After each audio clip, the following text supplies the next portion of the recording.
It is about Rob Manfred, the Kamash, picking the All-Stars. Eric says, hey guys, in 2022, MLB let the commissioner pick, quote, legacy selections. Just quickly, MLB let the commissioner pick. The commissioner said, I'm going to pick.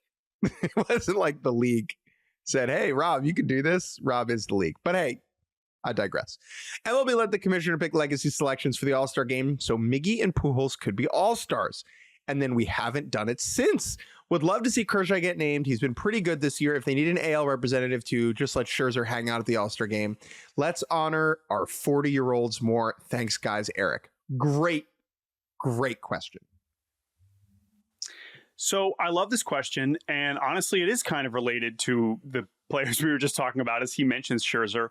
The problem is that 2022 with Miggy and Pujols just turned out to be this perfect storm of these two legendary players. Now, I will remind people that Miguel Cabrera did play one more season in 2023. Not that it went especially well, but that farewell tour was kind of, yeah, sorry. But I guess I'm just saying that like that was a multi-year farewell tour, whereas Pujols, it was like, here we go. This is kind of it. He was ranking. That said, yeah, no, I know.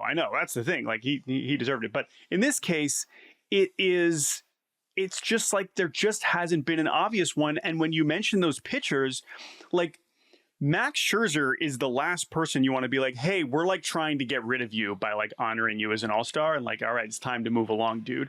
And honestly, Kershaw and Verlander fit that bucket too. Like none of these three guys want to go away yet. And so because they're hanging on for dear life and they're just like, no, I refuse. I will pitch until I absolutely cannot. And none of them has been like, this is it. This is the last farewell.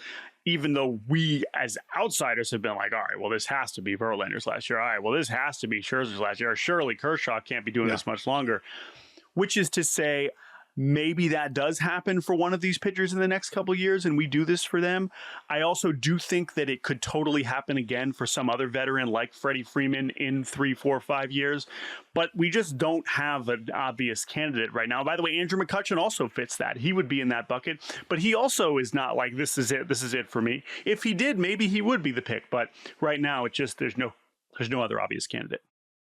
Jordan, my mother once said something to me about like having her mother go into like an old folks home, which was it's better to be 5 years too early than 5 years too late. Right. I don't think that's the case here. Like, I think go ahead. Yeah. Here you're like, here's an analogy that doesn't apply here.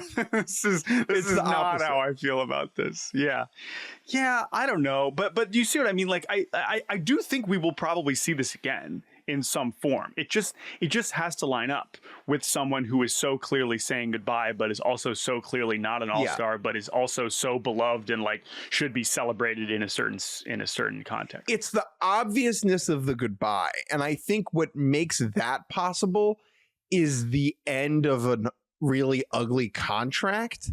Yes. In a way. I think Joey Votto should have gotten this, but because of like when he tried to do that last year with the Blue Jays, he didn't really get the opportunity to do that. I think this is a great mechanism to honor players who deserve it. I do think it is bizarre that it was used twice in the same year and has not been used since.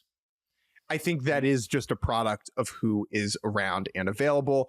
But hey, Kevin Pillar, who just retired this week, let Kevin Pillar go to the All-Star game.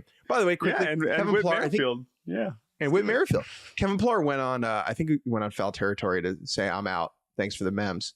He was wearing the most ridiculous hat in that video that made it difficult for me to take what he was saying seriously.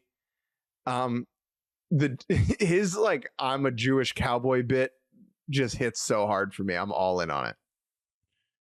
Yeah, it was again, it's a big like, hat. That's a clip that's going to be shared. He knows it's like, all right, here's my retirement announcement. He's like, how do I want to be like this is a Kevin Pillar highlight that will sustain, is him announcing his retirement in a funny hat. The hat is not like a workman's cowboy hat. It's like a I'm a cowboy going to a fancy wedding hat. It's so big. He has a small head, I think, and the juxtaposition of it is just jarring. And how long until Kevin Pillar looks back on that moment? Unlike his sensational career, it's so big. He should look back on his career and be proud of most of it, if not However, how long until Kevin Pillar looks back on this moment and says, you know what? Shouldn't have worn that hat.